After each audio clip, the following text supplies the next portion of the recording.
Assalamualaikum warahmatullahi wabarakatuh. Waalaikumsalam warahmatullahi wabarakatuh. Terima kasih kepada Bapak Ibu guru hebat yang sudah bersedia menghadiri undangan dari kami.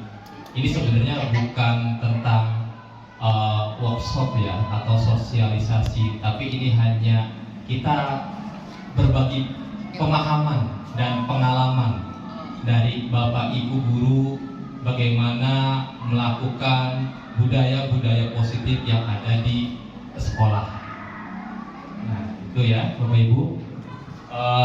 Di sini sebenarnya sebagai tugas kami dari pendidikan calon guru penggerak, yaitu bagaimana mensosialisasikan atau men-share ya pemahaman atau ilmu-ilmu yang sudah didapatkan di pendidikan calon guru penggerak, dan yang pasti ilmu yang kami dapatkan pasti Bapak Ibu juga sudah menerapkan sebenarnya di sekolah, cuma tanpa secara sadar mungkin bisa istilahnya secara sadar ya, dilakukan, padahal yang namanya pemahaman. Contoh misalkan di sini kita bicara tentang budaya positif.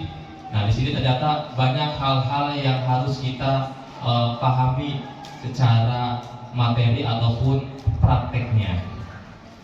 Baik, Bapak Ibu, terima kasih atas kedatangannya. Mohon maaf jika secara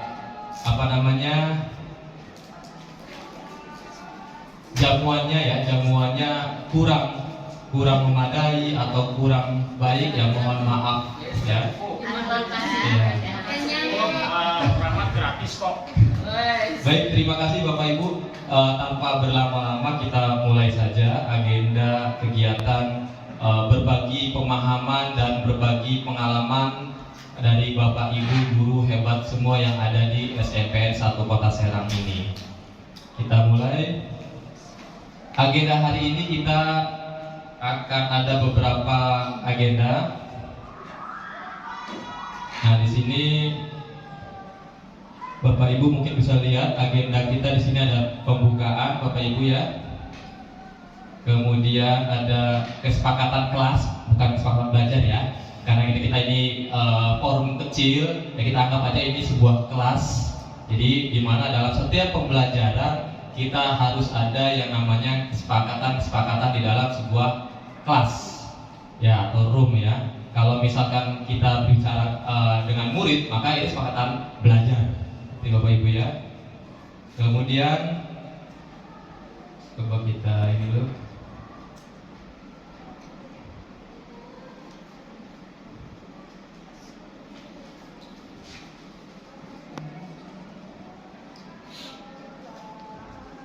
Oke, kemudian ada refleksi. Mohon izin Bapak Ibu, saya sambil berdiri ya. Kalau duduk kaku kayaknya ya. Nah, nanti ada refleksi, kemudian ada tentang pembahasan budaya positifnya. Nanti dari budaya positif ini ada beberapa materi, diantaranya materi tentang nilai-nilai kebajikan, kemudian kebutuhan dasar manusia itu seperti apa, kemudian posisi kontrol kita sebagai guru itu seperti apa, kemudian nanti akan ada materi tentang segitiga restitusi. Jadi bagaimana menangani siswa-siswa yang mempunyai masalah dalam ya lingkungan sekolah ini. Itu Bapak Ibu ya. Baik, untuk pembukaan kita awali dengan niat kita agar acara hari ini bisa berjalan dengan lancar. Ala hadiniyah likulli niyatin bi barakatil ummul Quran. Al-Fatihah.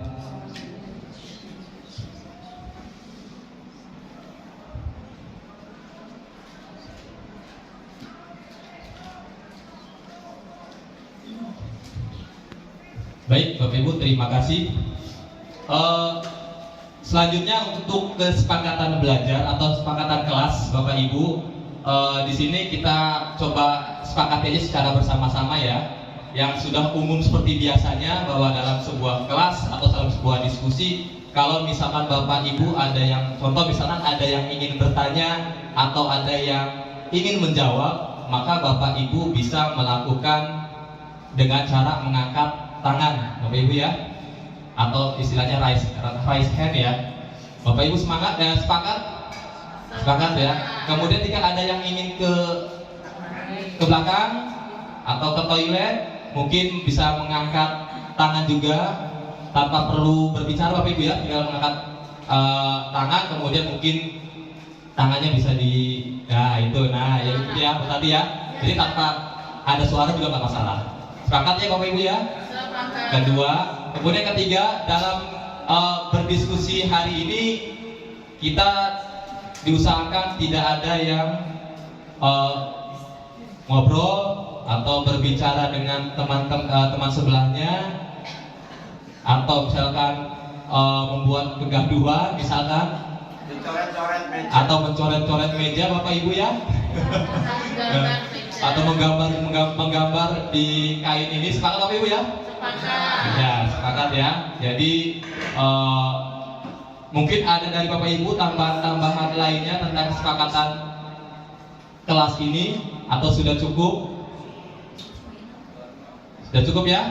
Berarti ada 3 atau sampai 4 kesepakatan kelas yang harus kita sepakati secara bersama-sama, yaitu yang pertama adalah kalau misalkan kita ingin bertanya atau menjawab, maka raise hand. Kemudian kalau kita ingin ke toilet atau ke belakang, maka kita acungkan tangan, kemudian menunjuk ke arah pintu. Kemudian tidak boleh mengobrol atau tidak boleh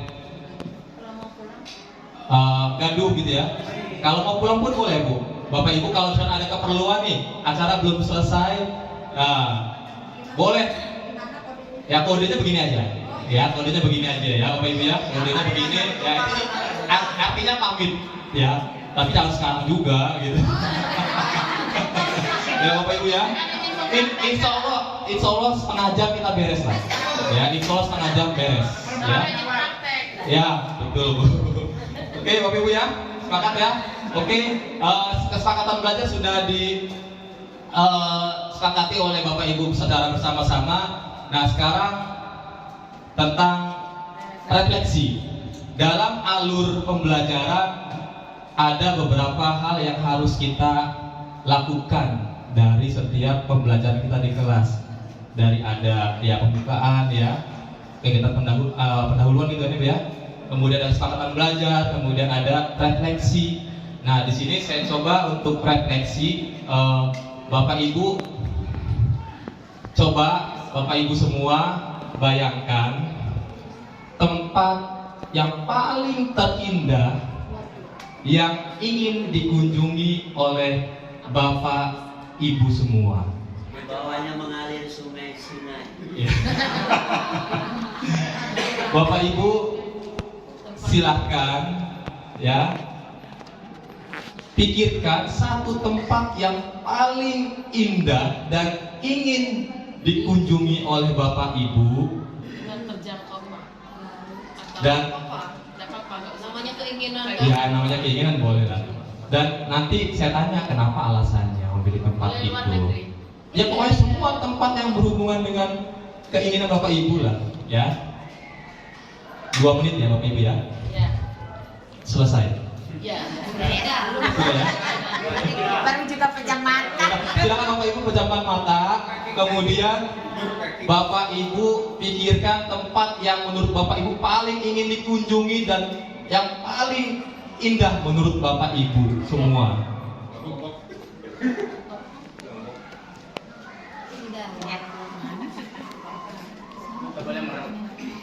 Silakan Bapak.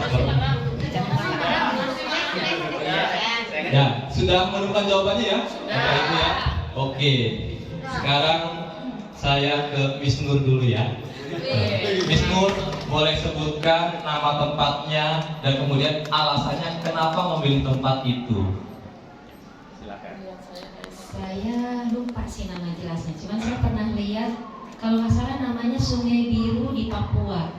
Sungai Biru di Papua. Iya, tempatnya asri banget, itu betul-betul warna airnya masih biru, sekelilingnya masih hutan lebat, dan masih sangat jarang orang datang ke sana. Jadi betul-betul masih alami. Ini banget sih ke sana, kayaknya asik banget. Kenapa bisa tahu Sungai Biru itu? Saya lihat di YouTube itu ada sekelompok orang yang seneng keliling ya, adventure itu ada suami istri yang memang dia fokus kayaknya jalan-jalannya tuh ke Indonesia Timur.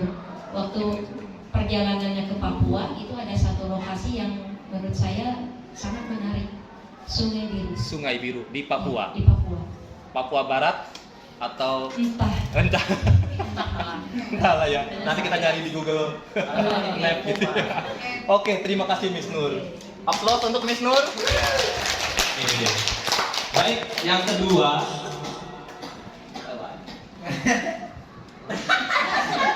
Pak Amir bisa menjelaskan tempat yang menurut Pak Amir yang paling ingin dicapai dan yang paling indah dan kenapa alasannya. Assalamualaikum warahmatullahi wabarakatuh. Saya sih tadi nggak sempat makan sih. Cuma yang saya impikan emang saya belum pernah Pak. Jadi belum. Kenapa alasannya, Pak? Ya, kalaupun itu kan salah satu rutinitas yang sempurna Islaman kita, insya Allah kalau mampu nanti hajilah minimal Amin. Amin. mudah-mudahan semuanya bisa umroh haji. Amin.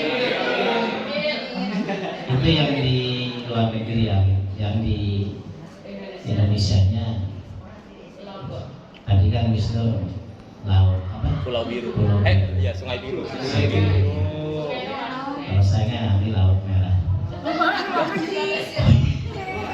Ya insya Allah mudah-mudahan kita semua akan. Amin. Itu alasannya. Ya. Sorry, Kita bisa melaksanakan rukun Islam yang Amin. sempurna.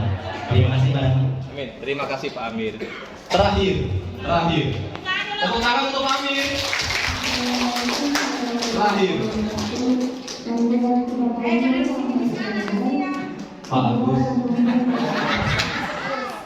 Bisa disebutkan tempat yang paling pengen dikunjungin sama Pak Agus dan kenapa alasannya?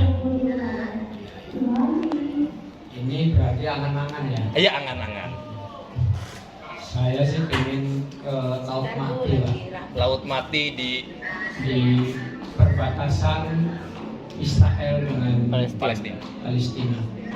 Kenapa alasannya, Pak? Di sana itu kita bisa telentang tanpa gelang sambil megang HP, sambil googling, Ya.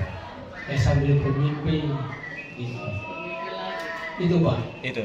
Ingin kalau punya duit ya. Ya. Oke. Amin. Terima kasih Pak Agus. Amin. Baik, tepuk tangan Pak Agus. Ternyata banyak hal-hal yang tanpa terduga ya yang kita pikirkan, ternyata Bapak Ibu ada tempat yang ya satu tempat yang favorit ya, yang kira-kira bisa dikunjungi suatu saat nanti. Bapak Ibu pada lemes sih? Ngantuk? Baik Bapak Ibu, satu refleksi lagi ya. Kita main game aja lah Bapak Ibu ya. Ya Bapak Ibu ya, kita main game aja ya. Oke, Bapak Ibu, kalau saya bilang bersatu kali, ya, kalau saya bilang bersatu kali, maka Bapak Ibu sebut kata atau kalimat ber dengan gerakan ke sebelah kanan dan mukanya ke kanan. Contoh, saya contohkan Bapak Ibu ya. Bersatu kali ber. Gini ya. Ya. Gini. Ya. Bersatu kali ber. Gini ya. Ya Bapak Ibu, kita coba bareng-bareng ya. Oke. Bersatu kali ber. Oke. Kurang kompak. Bersatu kali bersatu kali.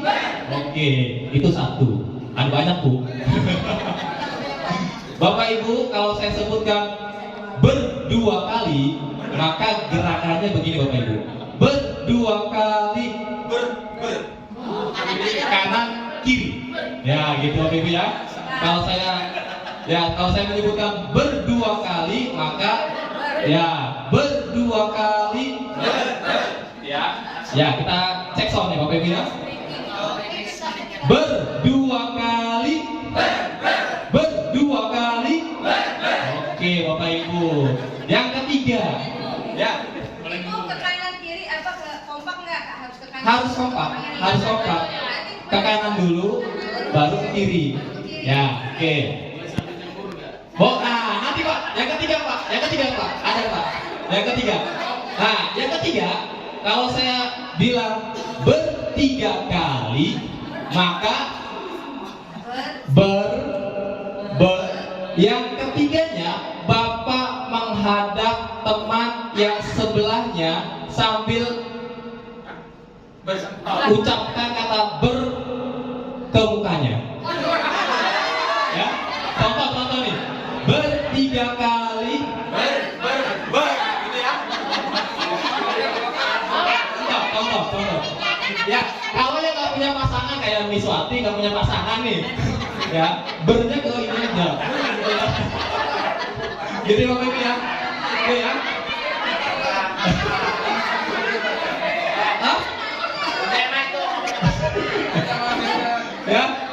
Ya, coba Bapak Ibu ya. Bertiga kali. Ya, pasangannya yang terdekat aja pasangannya, jangan yang jauh. Ya Bapak Ibu ya. Nah, itu yang ketiga Bapak Ibu. Kalau saya bilang berkali-kali, ya, kalau saya bilang berkali-kali, maka Bapak Ibu ucapkan kalimat bercikiber. Bercikiber, tapi tangannya sambil digerakkan. Terserah mau gimana gayanya, mau bercikiber gimana, atau mau gini boleh, mau gini boleh. Nah itu. Ya, Bapak Ibu ya. Oke ya. Oke. Latihan dulu Bapak Ibu. Bersatu kali. Berdua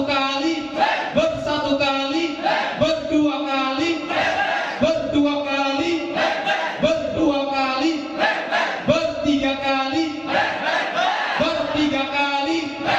Bertiga kali. Berkali-kali.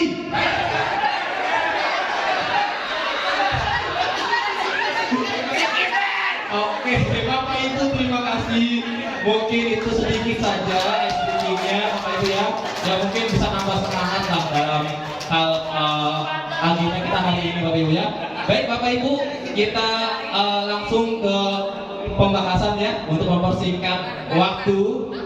Bapak Ibu, di sini ada tiga pembahasan ya nanti dari Bu Tanti tentang nilai-nilai kebajikan dalam budaya positif, kemudian kebutuhan dasar manusia, kemudian nanti dari Bu Demai akan mempresentasikan tentang 5 posisi kontrol kita sebagai guru, kita posisinya ada di mana nih, gitu ya. Kemudian yang terakhir nanti dari saya yang berhubungan dengan segitiga restitusi, ya. Bapak Ibu, yang pertama ini terkait dengan nilai-nilai kebajikan dan kebutuhan dasar manusia yang insya Allah hari ini akan dijelaskan oleh Ibu Tanti. Pada waktu dan tempat kami persilahkan.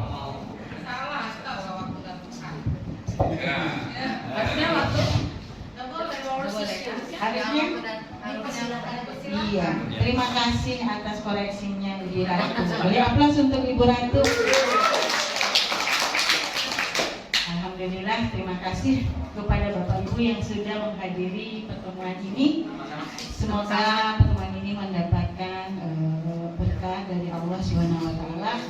Niat kita baik, bagaimana kita melakukan sedikit perubahan dalam kehidupan kita, terutama peran kita sebagai guru. Ini adalah materi yang pertama yang ingin saya sampaikan adalah mengenai budaya positif, yaitu tentang nilai-nilai kebajikan. Bapak Ibu, ini berkaitan dengan sebetulnya berkaitan dengan kedisiplinan.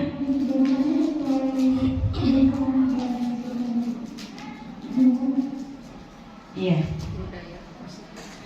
Budaya positif itu bagaimana kita menciptakan budaya positif di lingkungan sekolah kita, dan diusahakan ini bisa kita terapkan dalam kehidupan kita sehari-hari, Bapak Ibu. Kami di sini sebagai calon guru penggerak, walaupun kami menyadari kami juga banyak kekurangannya, tapi mari kita sama-sama memulai budaya positif di sekolah kita untuk saling mengingatkan, begitu. Iya, berkaitan dengan nilai-nilai kebajikan, Bapak Ibu, sebetulnya berkaitan dengan sikap perilaku dalam kehidupan kita sehari-hari. Jadi yang namanya disiplin itu adalah mulai dari diri kita, bagaimana kita menerapkan diri, mendisiplinkan diri kita, memulai diri kita dengan melakukan sikap yang menunjukkan nilai kebajikan. Jadi kedisiplinan sendiri adalah suatu yang kesepakatan kita, sikap, nilai-nilai kebajikan yang kita sepakati bersama. Misal di sekolah kita dalam segala sesuatu kita akan selalu bermusyawarah dalam memecahkan masalah. Itu adalah salah satu nilai kebajikan. Kita berkolaborasi bersama-sama dalam memecahkan masalah. Itu adalah dalam hal ini budaya positif, menerapkan nilai-nilai kedisiplinan. Itu kita tidak lagi menyatakan dalam bentuk peraturan sekolah atau peraturan kelas. Bapak Ibu, nilai-nilai itu katanya kalau peraturan itu hanya tertulis, tapi tidak tersirat di dalam hati kita. Jadi di sini dalam program guru penggerak kami mendapatkan informasi peraturan itu harus diganti dengan istilah keyakinan. Keyakinan kelas dan keyakinan sekolah. Ketika kita menerapkan nilai keyakinan, semua orang yang ada di kelas, misalnya nilai keyakinan kelas. Keyakinan kelas bahwa kita di kelas tidak boleh tidak saling menghormati. Jadi baik guru maupun siswa di kelas merasakannya dan meyakininya. Sehingga dengan demikian motivasi intrinsik anak untuk berperilaku memenuhi keyakinan kelas itu katanya lebih besar dibandingkan dengan hanya disampaikan ini peraturan kelas. Jadi keyakinan kelas ini diawali dengan kesepakatan kita, baik di kelas maupun di sekolah. Di sini kita disarankan dua keyakinan yang kita terapkan. Yang pertama keyakinan kita di kelas. Apakah dalam pembelajaran, apakah dengan status kita sebagai wali kelas. Saya sudah memulai di kelas 8B, memulai dengan menetapkan keyakinan kelas yang disepakati bersama. Dan mungkin selanjutnya Pak Ahmad ya, kita berencana kita akan menerapkan juga keyakinan sekolah. Kita akan bersama-sama bagaimana kita menggulirkan keyakinan, kesepakatan untuk keyakinan sekolah. Itu tidak hanya berlaku untuk siswa, tapi untuk semua warga sekolah yang diharapkan. Misal kehadiran seperti itu dan sebagainya. Itu jadi kita sepakati bukan berarti sebagai peraturan, tapi sebagai keyakinan yang kita yakini bahwa itu ada nilai positif, bahwa itu nilai kebajikan yang sifatnya universal, artinya semua di mana-mana berlaku, yang bisa berlaku secara umum. Itu yang pertama. Sedangkan untuk anak sendiri, melalui itu akan menunjukkan bahwa mereka memiliki motivasi yang tinggi. Ketika mereka dilibatkan dalam menentukan suatu keyakinan kelas, insya Allah mereka akan termotivasi untuk memenuhi keyakinan itu. Kemudian berkaitan dengan nilai-nilai kebajikan, keyakinan, selama ini kita sering menemukan bahwa anak-anak melanggar peraturan. Di sini berarti melanggar keyakinan. Secara teori ternyata bagi yang kita manusia, ketika kita melanggar suatu peraturan, ketika melanggar suatu keyakinan, itu katanya ada kebutuhan dasar kita yang tidak terpenuhi. Kebutuhan dasar manusia yang pertama adalah bertahan hidup. Yang kedua adalah kasih sayang dan rasa diterima. Kemudian penguasaan, kebebasan, dan kesenangan. Ini adalah fitrah, kebutuhan dasar manusia. Setiap orang, setiap manusia ketika melakukan suatu Kesempatannya. Saya kira ini cuma usulan saja. Mungkin sebelum kita menggulirkan tadi yang namanya keyakinan kelas, kita juga sebagai guru harus punya kesepakatan untuk sekolah, sehingga sebelum kita menggulirkan keyakinan antar kelas, kita semua sepakat untuk peraturan bersama di sekolah ini. Maksudnya tata nilainya harus kita yakini bersama bahwa yang begini namanya pelanggaran, sehingga semua guru juga harus peduli dengan pelanggaran tersebut. Saya ambil contoh misalnya, hal yang sepele saja. Anak di lingkungan sekolah itu tidak boleh pakaiannya dikeluarkan misalnya untuk anak laki-laki atau mengenakan jaket kecuali dia sakit. Nah, kesepakatan kecil itu semua guru harus tahu dan semua harus peduli ketika melihat anak memang mengeluarkan kemejanya keluar. Kalau yang saya perhatikan akhirnya, maaf, karena tidak terjadi kesepakatan di antara kita sendiri, anak tuh main kucing-kucingan kalau bertemu sama si guru A, yang seringkali kalau ketemu sama dia selalu diomel masalah seragamnya, ya dia seragamnya dicoba dirapihkan. Tapi kalau dia ketemunya dengan guru B yang memang nggak peduli dengan apapun penampilan dia, ya cuek aja. Ini anak pilih-pilih gitu. Jadi sebelum ini digulirkan tentu kita harus kesepakatan dulu. Terus yang harus jadi keyakinan kita juga bahwa ini tanggung jawab kita bersama.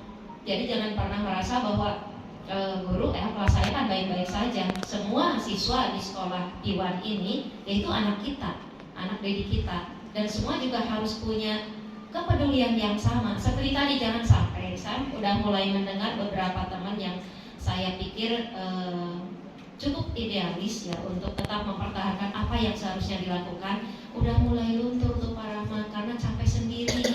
Walaupun kalau jargonnya Pak Amir, kalau bukan kita siapa lagi, tapi kan kita tuh manusia biasa juga yang kadang-kadang akhirnya enak sendiri karena merasa berjuang sendiri, hanya ya udahlah yang lain juga nggak open, udahlah saya juga capek gitu. Nah, jangan sampai seperti itu.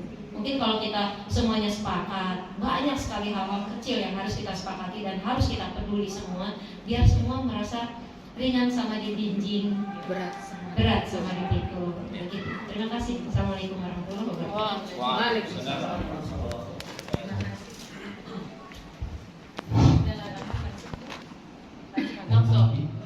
Mau ditanggapi? Langsung. Ya, terima kasih Bu Nur atas masukannya, tanggapannya, dan mungkin kita juga merasakan yang sama ya. Kita setuju dengan hal itu, sepakat dengan apa yang disampaikan Bu Nur. Memang ketika kita menerapkan keyakinan sekolah, semua kita, bukan hanya guru sebetulnya, semua kita, lingkungan sekolah itu harus mengetahui, menyepakati dan meyakinkannya, sehingga semuanya terlibat. Termasuk sebetulnya kalau itu termasuk karyawan dan sebagainya, itu juga mereka sama. Nah, tapi kita bisa mulai dari yang kecil, lingkup kecil, dimulai dari sebagaimana kita sebagai pemimpin pembelajaran di dalam kelas. Kita bisa mulai dari keyakinan kelas di anak-anak kelas kita. Minimal dari kelas-kelas itu sudah ada mulai perbaikan. Mudah-mudahan keluarnya juga anak-anak lebih baik itu. Untuk kesepakatan kelas, mungkin Pak Rahmat itu program dari sekolah. Kita akan mengadakan keyakinan sekolah untuk berikutnya. Betul Bu Nur, banyak yang harus diperbaiki ya. Saya juga apakah sekarang ini karena kondisi anak-anak baru mulai masuk lagi, seperti baru lagi, jadi kebiasaan-kebiasaan yang lama itu beberapa yang sudah yang tidak terlihat, jadinya tidak luntur seakan-akan. Karena kita sempat vakum 2 tahun tidak melaksanakan sebagaimana biasanya. Terima kasih Bu Nur atas masukannya, dan itu adalah pencerahan untuk kita semua. Beri aplaus untuk Bu Nur. Terima kasih banyak. Mungkin itu saja Pak Bu Bapak Ibu untuk materi saya. Oke, Bu Nur. Ya. Satu lagi ya, terakhir ya. Assalamualaikum warahmatullahi wabarakatuh. Memang saya setuju dengan keyakinan kelas ya. Tetapi gini, mungkin perlu dibantu untuk keyakinan kelas ini kan semacam peraturannya. Kalau bisa tuh mungkin nanti ke depan juga dibantu sama semacam spanduk gitu loh. Maksudnya kita kan kadang lupa ya, keyakinan kelas kita itu apa saja, keyakinan teman-teman kita apa saja. Jadi kalau spanduk itu dipampang di beberapa titik tuh, kalau kita negur juga enak ke anak-anak. Tuh, kamu pakai jaket, peraturannya, keyakinannya seperti apa gitu. Itu saja mungkin usulan saya, mudah-mudahan bisa membantu. Terima kasih. Assalamualaikum warahmatullahi wabarakatuh. Iya Bu, memang keyakinan kelas itu bahkan disarankan di upload sama anak-anak di medsos sehingga mereka mereka itu merasa ini ketika mereka upload mereka merasa bangga dan mereka malu untuk melanggar katanya. Kalau mereka sudah mengupload mereka itu seakan-akan malu kan melanggar karena dia sudah ini keyakinan saya karena disitunya keyakinan kelas berarti dia termasuk di dalam gitu. Jadi saya juga untuk di 8B itu mau ditempel rencana dan setelah itu saya suruh anak-anak untuk menguploadnya di medsos masing-masing. Jadi biar dan Bapak Ibu juga bisa menerapkannya di kelas masing-masing. Bapak Ibu tidak hanya wali kelas, bisa Bapak Ibu misalnya sehingga pelajaran informatika ini keyakinan kelasnya seperti apa dalam itu. Oke, mungkin itu saja. Kurang lebihnya saya mohon maaf. Terima kasih. Selanjutnya akan dilanjutkan dengan Ibu Dede Maya. Billahi taufiq wal hidayah. Assalamualaikum warahmatullahi wabarakatuh. Sedikit untuk menanggapi tadi, menambahkan dari Bu Sidar, kami nanti dari kurikulum mulai semester 2 nanti setiap wali kelas wajib membuat keyakinan kelasnya. Contoh keyakinan kelas itu apa aja? Menghormati, menghargai misalkan gitu ya. Tidak saling. Nah, nanti ditempel di setiap kelas seperti poster. Nah, nanti setiap anak atau murid itu harus melaksanakan keyakinan kelas yang sudah disepakatinya, yang tertulis. Nah, hasil yang keyakinan itu nanti akan didapat dari ya masing-masing muridnya itu tadi. Jadi setiap kelas, ya. Ya, tergantung dari kesepakatan siswa yang dibuat. Jadi antara kelas A dan kelas B mungkin tidak sama. Dengan jam 10 kelas setiap masuk ke kelas ini harus tahu ya. Iya. Dari 1 kelas 8A sampai 8C. Misalkan menghargai guru. Berarti pada saat misalkan ada guru itu siswa harus menghargai. Tidak bicara. Ya, pokoknya ya keyakinan kelas yang dibuat nanti Bapak Ibu. Nanti semester 2 kita coba mulai Bapak Ibu ya. Baik, terima kasih untuk menghemat waktu ya. Kita lanjut dengan Bu Dede Mayasari dengan temanya pembahasannya tentang posisi kontrol. Assalamualaikum warahmatullahi wabarakatuh. Belum dipersilakan padahal.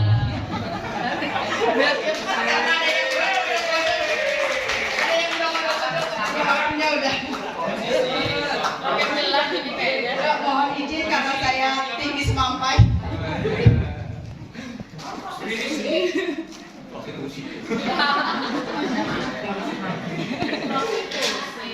Ya, Bapak Ibu, di sini saya akan membahas tentang restitusi 5 posisi kontrol. Ya. Ya, R-nya yang jelas. restitusi. R-nya yang jelas, jangan baca. Koreksi. Oh ya, lanjut. Ya, di sini ada 5 posisi kontrol untuk guru, di mana guru perlu meninjau kembali penerapan disiplin dalam ruang-ruang kelas mereka selama ini. Apakah telah efektif, apa berpusat, apa memerdekakan dan memandirikan murid, bagaimana dan mengapa. Ada 5 posisi kontrol yang diterapkan seorang guru atau orang tua ataupun atasan dalam melakukan kontrol di sekolah. Lanjut Pak. Yang pertama itu posisi kontrolnya itu penghukum, di mana posisi kontrol ini masih diterapkan oleh beberapa guru dengan anggapan hukuman mempercepat penyelesaian masalah tanpa memikirkan dampak buruk yang ditimbulkan seorang penghukum, biasanya melontarkan pertanyaan-pertanyaan menyakitkan disertai gestur menunjukkan menghardik dan matanya melotot, biasa ya, menghukum melotot matanya ya. Dampak positif posisi kontrol tersebut, murid dapat menjadi pendendam, pemberontak dan menyalahkan orang lain. Dampak lebih buruknya, murid akan mengalami keterpurukan mental seperti lunturnya rasa percaya diri dan kesedihan yang berkelanjutan. Selanjutnya pengamat ekspresi Mumu. Yang kedua itu membuat rasa bersalah. Posisi ini guru akan berkata lebih lembut. Guru akan menciptakan keheningan yang membuat orang lain merasa tidak nyaman, rasa bersalah, bahkan rendah diri. Posisi kontrol tersebut berdampak pada penilaian diri yang buruk. Murid akan merasa bersalah dan tidak berharga. Tidak seperti dampak positif menghukum. Murid dapat menumpahkan segala amarahnya. Ini saya coba sedikit ulas, Bapak Ibu.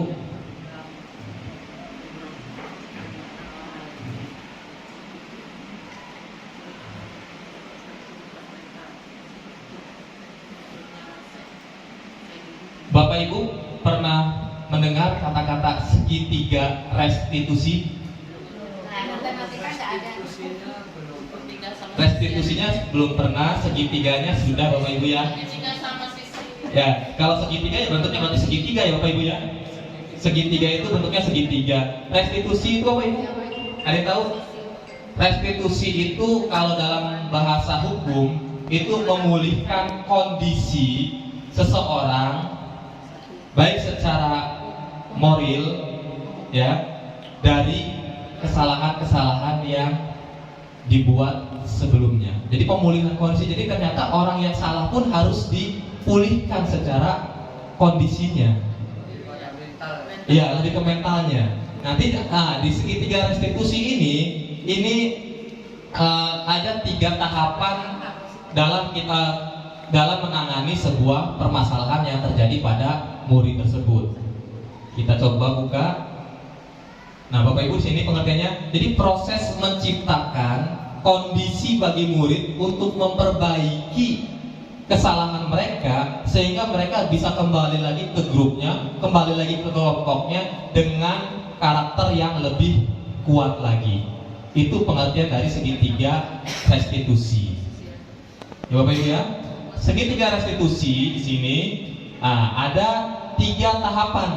Yang pertama adalah tentang menstabilkan identitas. Bapak Ibu kalau kita misalkan menemukan anak yang melakukan kesalahan, kemudian kita lakukan misalkan dialog. Nah, dialog kita itu tidak boleh tidak boleh mengkritik atau lebih menjudge bahwa itu tuh salah. Kamu harus ini. Jadi itu jangan memposisikan kita sebagai dia semakin tersudut. Nah, di sini di dalam menstabilkan identitas bahwa kita harus mengajak atau berdialog dengan siswa dengan penuh kehati-hatian. Ya Bapak Ibu ya, itu yang menstabilkan identitas. Kemudian yang berhubungan dengan validasi tindakan, kita memvalidasi tindakan-tindakan yang dilakukan oleh murid itu seperti apa dan bagaimana seharusnya.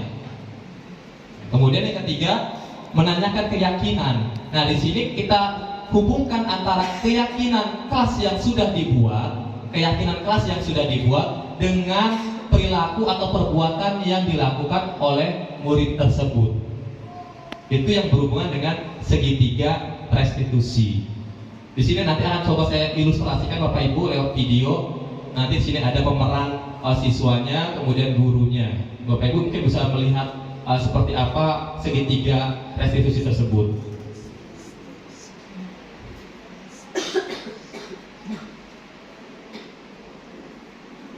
Nah, ini Bapak Ibu, kita coba perhatikan.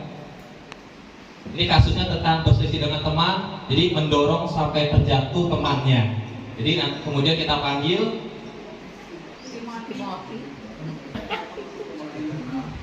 Saya kenal.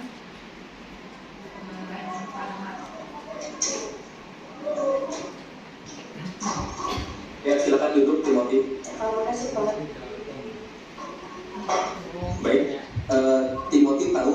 Nah, di sini kita pertama kali melakukan stabilkan identitas si murid tersebut. Kenapa bisa seperti itu?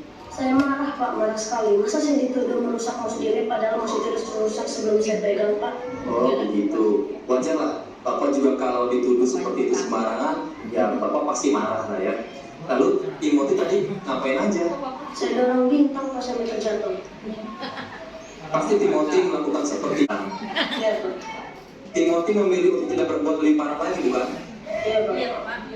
Baik, mari kita lihat lagi tindakan Timothy yang mendorong bintang.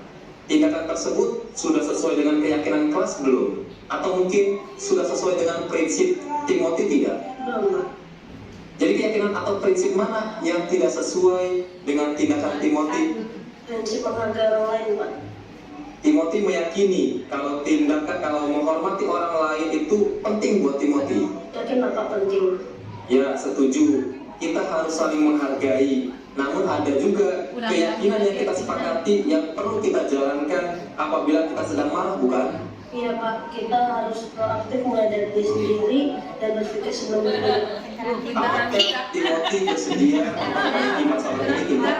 Saya bersedia, Pak. Kalau Timothy bersedia memperbaiki masalah ini, kira-kira Timothy dapat menjadi orang yang seperti apa? Orang yang proaktif dan bertanggung jawab, Pak. Bagaimana kalau Timothy menjadi orang yang seperti itu? Ya, mantap pasti.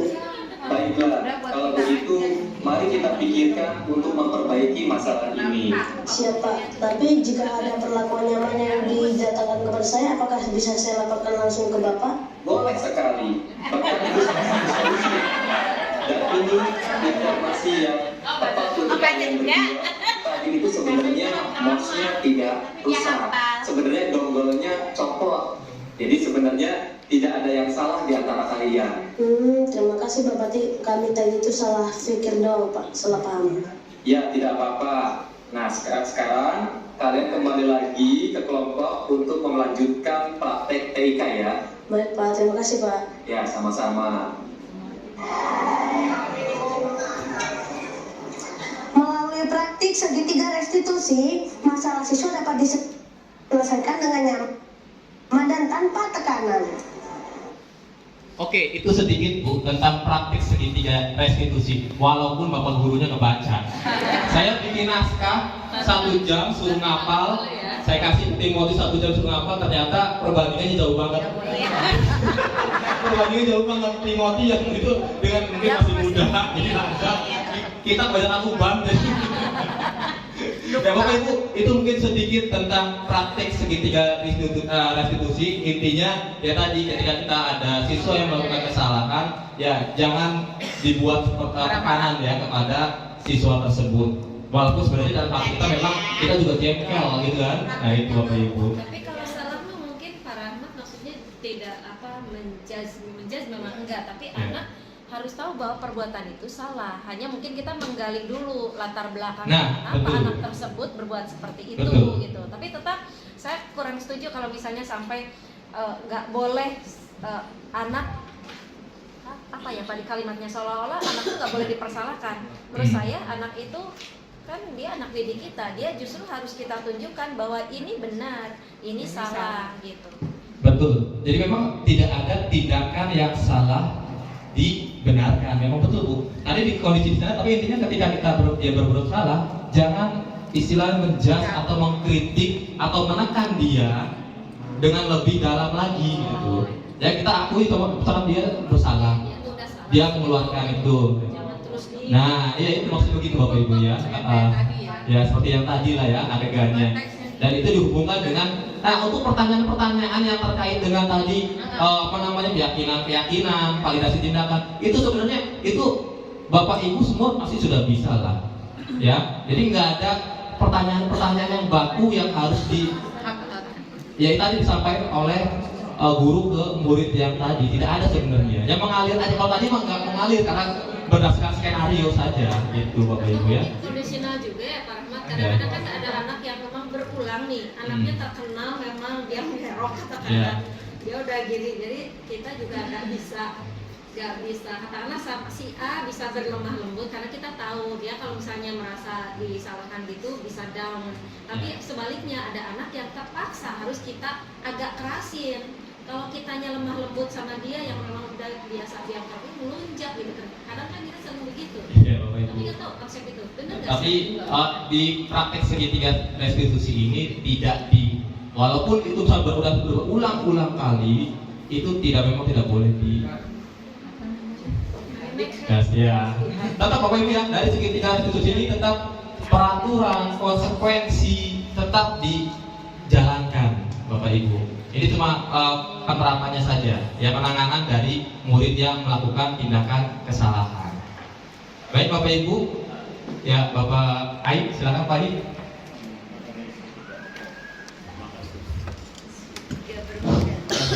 Kebetulan saya juga kemarin menangani anak depan Pak Rahmat. Kalau saya kemarin menangani Bima ya, Bima kemarin dengan gambar yang tidak senonoh kan di dalam Bima 9A, bukan Bima yang Hindu bukan. Iya, di 9A Bima kan ada dua. Bukan. Bima 9A itu ada dua, Bima yang Hindu, Bima yang satunya lagi. Nah kemarin depan Pak Rahmat, apakah itu sudah termasuk dalam tadi segitiga apa tadi?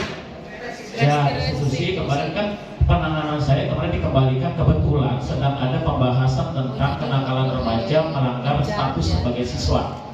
Nah, jadi saya kembalikan kan kemarin, saya tanyakan kan kemarin itu saya tunjukkan punya materi yang fotokopian kemarin ya, yang kebetulan ada tentang masalah bahasa melanggar status. Jadi status kenakalan remaja yang kategorinya melanggar status sebagai siswa. Kan saya kembalikan, ini cocok gak dengan materi yang kemarin? Dan itunya terus kamu melanggar gak? Gitu kan, walaupun sedikit ngegos gitu kan, kamu melanggar gak? Kebetulan bahasan itu yang sedang dihadapi oleh kamu, gitu kan? Nah itu salah satu penanganan seperti itu enggak? Saya coba jawab Pak. Dari kasus yang kemarin Pak Ai lakukan, kebetulan di situ juga ada Bu Tati, ada saya juga kan ya, Bapak Ibu.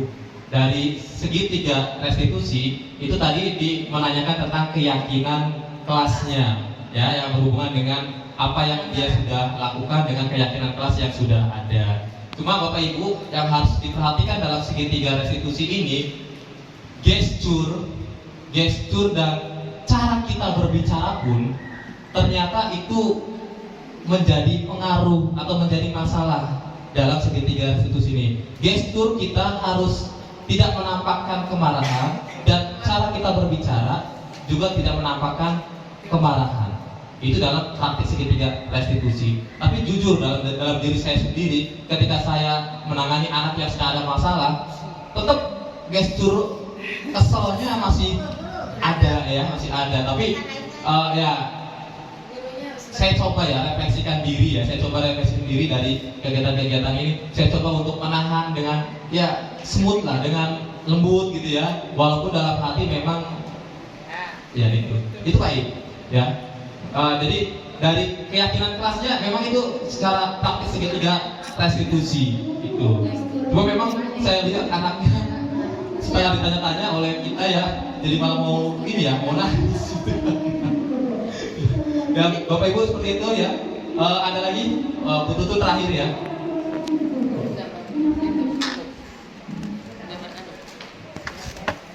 Oke, Assalamualaikum warahmatullahi wabarakatuh. Kalau masalah tadi yang disampaikan oleh Pak Ai adalah masalah siswa per siswa, dan contoh yang disampaikan oleh Pak Rahmat tadi melalui video itu juga per siswa. Seandainya kelas bagaimana? Kan kadang-kadang ada satu kelas yang mungkin ada satu orang yang memicu, tapi akhirnya satu kelas terbawa suasananya dan akhirnya membuat guru yang ada di kelas itu, entah guru pelajaran atau wali kelasnya, akhirnya menjadi emosi dan akhirnya marah. Ya, nah bagaimana penanganannya? Baik, terima kasih Bu Tutut. Untuk ini secara individu ataupun per kelompok itu secara ini tetap sama prosesnya.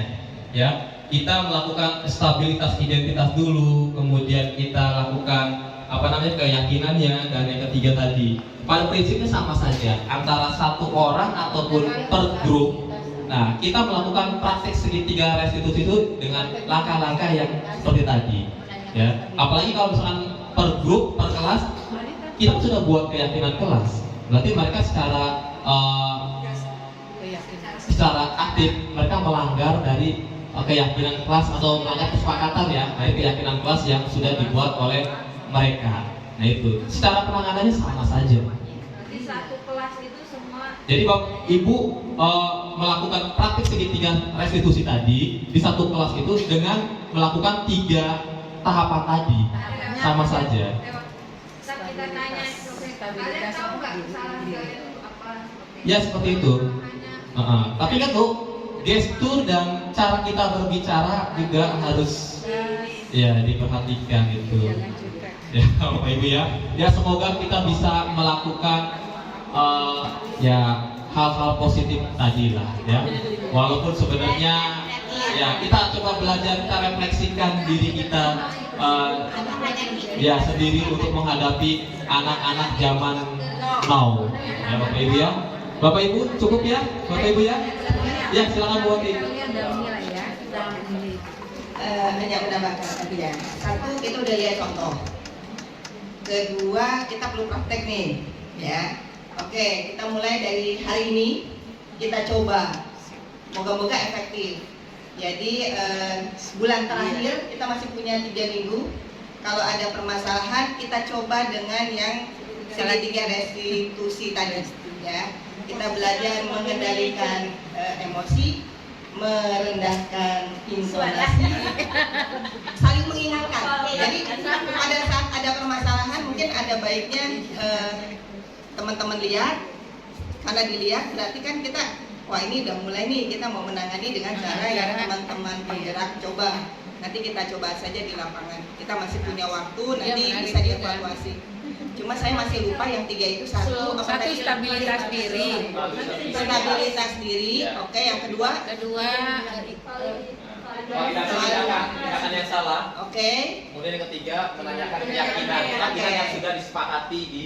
Baik, karena teori tanpa aplikasi nggak ada artinya. Jadi mari kita bareng-bareng kita punya waktu untuk refleksi yang mengaplikasikan, kemudian merefleksikan dan juga mengevaluasi. Minta bantuan kepada 3 pakar emosi hari ini. Semoga semua bisa. Amin. Terima kasih. Parahan siap terima. Maaf bukan pakar Bapak Ibu ya. Masih belajar. Bapak Ibu, terima kasih Bapak Ibu ya untuk sesi yang terakhir yaitu yang berhubungan dengan refleksi Bapak Ibu, refleksi penutup Bapak Ibu ya. Saya coba ingin bertanya satu orang saja Bapak Ibu ya terkait dengan bagaimana kegiatan hari ini yang kita laksanakan hari ini ya, seperti apa kesan dan pesan Bu Jalwis. Ya Allah. Kesan pesan. Ya banyak pengetahuan dan wawasan untuk menangani siswa. Selama ini banyak permasalahan tentang siswa, tapi kita masih menggunakan cara lama dengan kemarahan, dengan emosi menanganinya. Mudah-mudahan dengan adanya informasi ini, guru-guru yang lain mengikuti apa yang sudah diberikan hari ini. Ya, sudah. Terima kasih Bu Jalwis. Aplaus untuk Bu Jalwis. Baik, terima kasih Bapak Ibu. Terima kasih atas kesediaannya untuk menghadiri acara sharing pemahaman dan sharing pengalaman Bapak Ibu.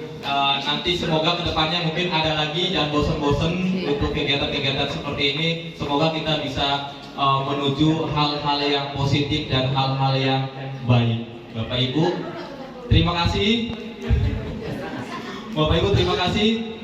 Mungkin sebelum keluar nanti kita mungkin ada sesi foto dulu Bapak Ibu ya. Kita foto-foto dulu buat sebagai bukti dokumentasi, siapa tahu nanti bisa di SPJ-kan ke bendahara. Nanti dapat amplop. Baik, terima kasih Bapak Ibu. Penutup. Terima kasih. Assalamualaikum warahmatullahi wabarakatuh. Waalaikumsalam.